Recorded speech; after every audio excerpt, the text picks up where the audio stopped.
Thank you, Mr. Chairman, Ranking Member Crapo, members of the committee for working together on this. And again, a special thanks to the staff.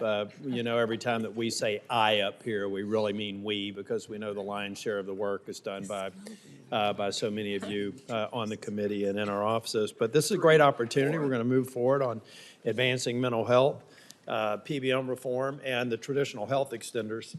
Senator Bennett's already talked about the Real Health Providers Act. I tell you, I'm watching all these commercials right now. I know everybody is on annual enrollment, and I just wonder how many millions of people are going into ghost networks not getting an accurate picture of their provider choices. We need to make sure that they need to we've got to make progress there, but we've got consumers right now that are making those choices. It'll be great to see this get into place. Also, the Share the Savings with Seniors Act, something that I've worked on with Corn and Carper and Brown.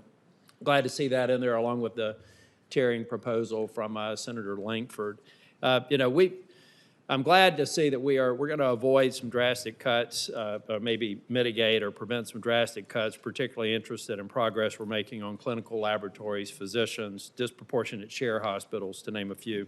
The package builds on the progress this committee has made over the summer with modernizing and ensuring PBM Accountability Act. We've got a lot more work to do.